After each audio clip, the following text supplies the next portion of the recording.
জ্বরে আক্রান্ত হয়ে অনুশীলনে যোগ দিতে পারছেন না মেহেদী হাসান মিরাজ। 17 জুন থেকে শুরু হওয়া শ্রীলঙ্কার সাথে প্রথম টেস্টেও খেলা এখন অনিশ্চিত এই টাইগার অলরাউন্ডারের। তবে হেড কোচ ফিল সিমন্সের কাছে ব্যাপারটা নাকি তেমন দুশ্চিন্তার না। মিরাজের ইনজুরিকে তিনি দেখছেন মধুর সমস্যা হিসাবে। আইসিসির এপ্রিল মাসে সেরা খেলোয়াড় হিসেবে নির্বাচিত হওয়া মিরাজকে ছাড়া কতটুকু সহজ হবে বাংলাদেশের যাত্রা, তাও আবার গলের মতো স্পিন স্বর্গে। প্রধান কোচ এতটা নির্ভারী বা থাকছেন কিভাবে? 2025 সালে এখন অব্দি 2 টেস্ট খেলা মিরাজ ইতিমধ্যেই নিয়েছেন 15 উইকেট। নামের পাশে আছে একটা সেঞ্চুরিও।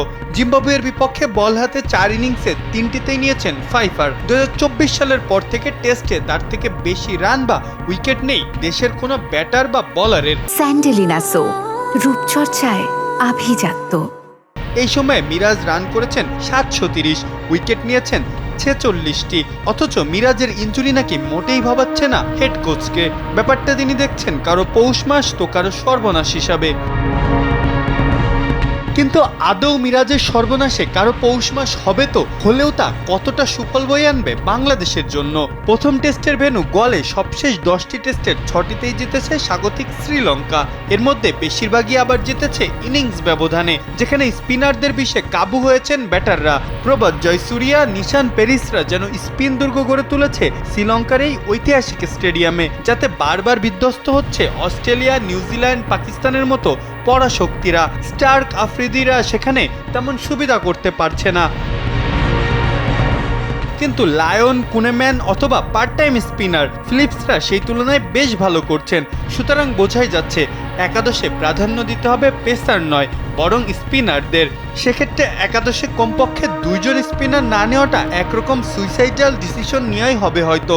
তবে তাইজুলের সাথে জুটি বাঁধার জন্য টাইগারদের স্কোয়াডে আছেন মাত্র 2 জন, নাইম হাসান ও হাসান মুরাদ, যার মধ্যে হাসান মুরাদের এখনো টেস্টে অভিষেকই হয়নি। আর নাইম তার প্রায় 8 বছরের টেস্ট ক্যারিয়ারে খেলেছেন মোটে 12 টেস্ট, দেশের বাইরে খেলেছেন মোটে 1টি টেস্ট, তাও সেই 2019 সালে।